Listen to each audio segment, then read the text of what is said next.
My name is Olushola. I'm a pharmacist and I work with Race Pharmaceuticals as an assistant general manager and head of operations. This afternoon, we're going to talk briefly about sugar. And we're looking at good sugar and bad sugar. First and foremost, let's even define what sugar is.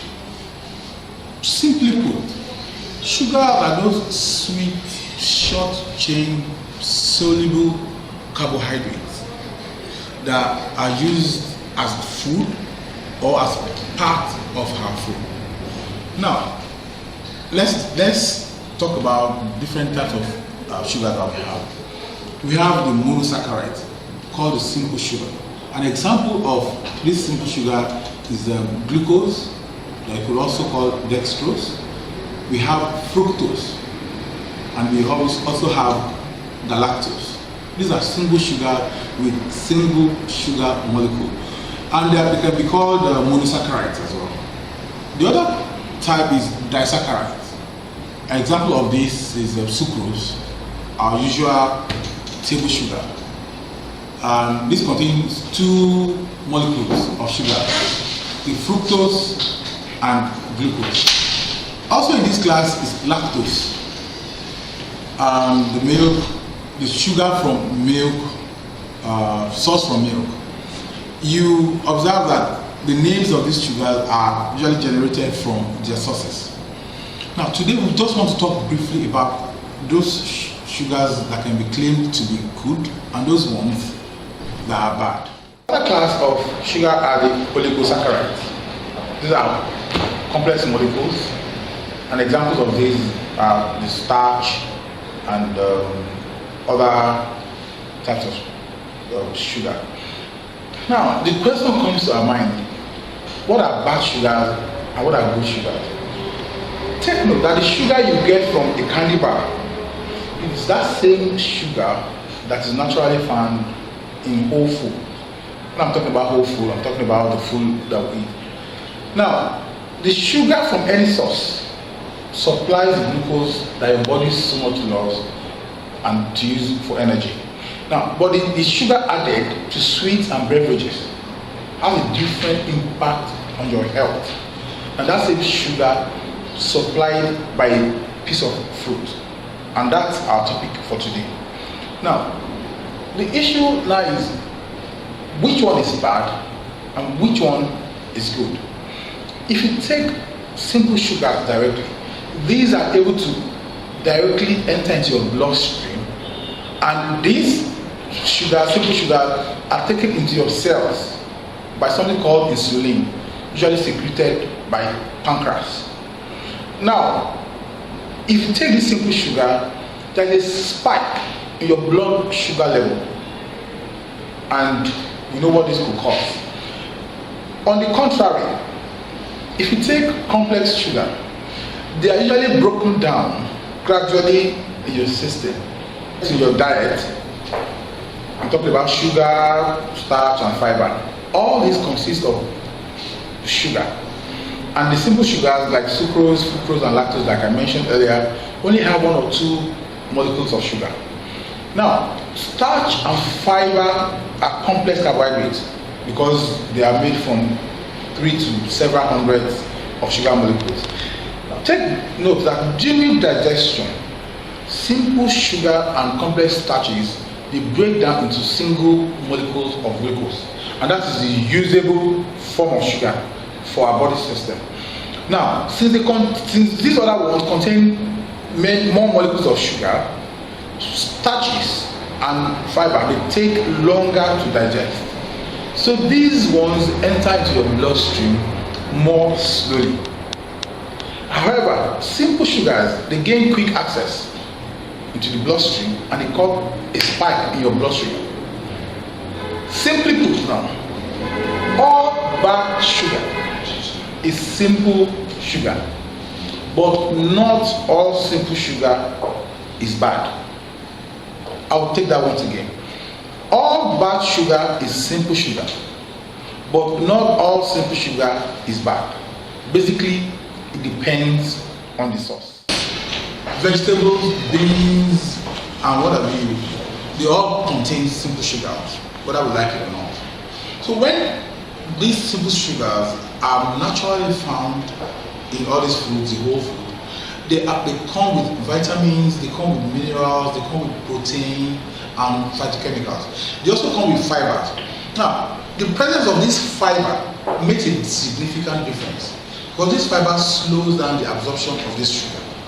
So this now moderates its impact on blood sugar. So we usually don't have those spikes like we're going to have if you take in simple sugar.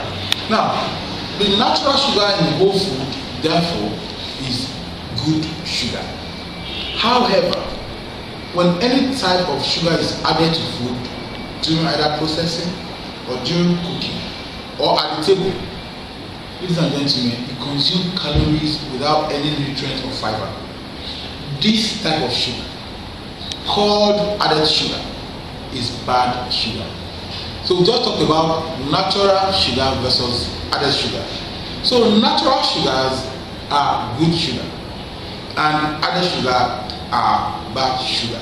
What risk do sugars pose to your overall well-being? Now, we know bad sugar will increase your risk of weight gain.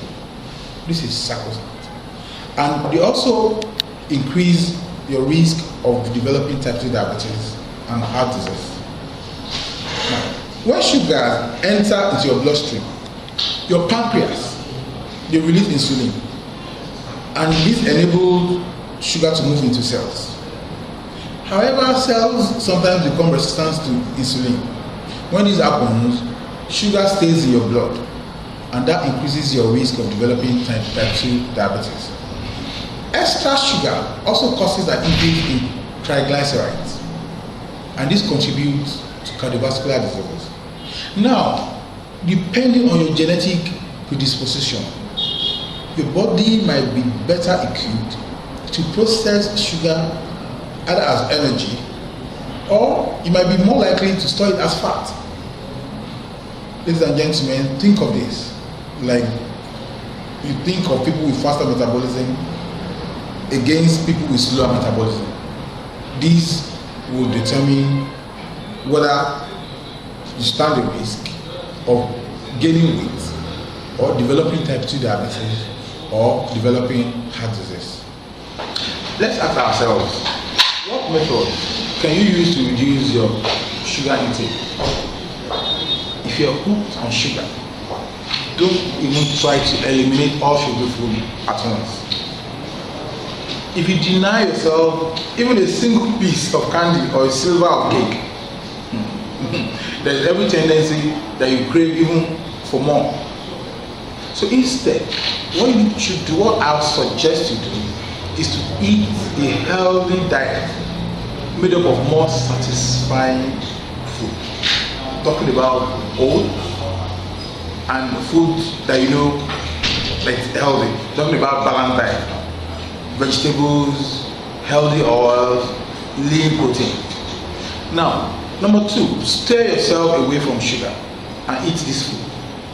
These foods are digested more slowly, and they will help you to even out your blood sugar, and you will not have spikes or crashes all the time. Another suggestion is to avoid low-fat diet food, which tend to be high in sugar. Instead, you have smaller portions of this regular portion.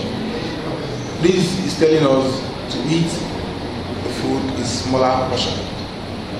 Then be careful of all those little sugar-free foods.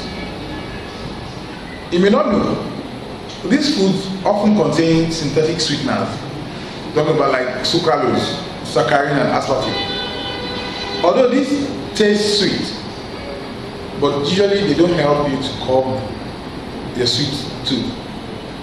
So they tend to confuse messages that you send to the brain, and this can lead to overeating. There are research done on all this. Then you try to balance your carbohydrate with lean protein like fish, chicken, and turkey. And it is You know that protein food slow stomach emptying, and these help to manage the cravings for sugar. Then swap white bread, rice, and pasta for food like oats, wholemeal bread, brown rice, and brown pasta. Sorry if I'm sounding foreign, but this is reality.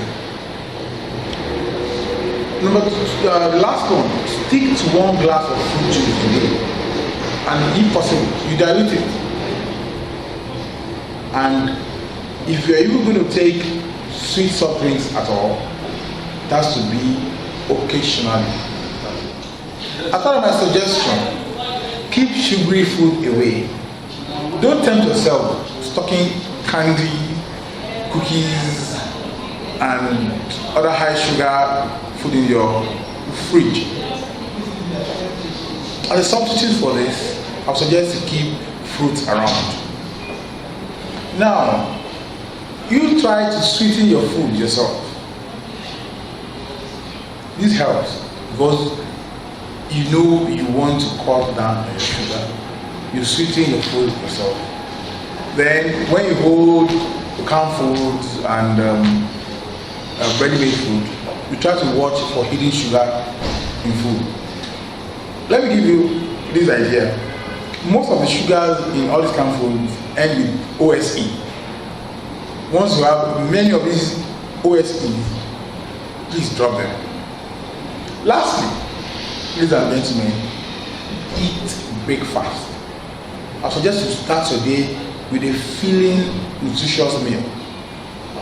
If you do this, you are less likely to give in to cravings for sugar and all those junks.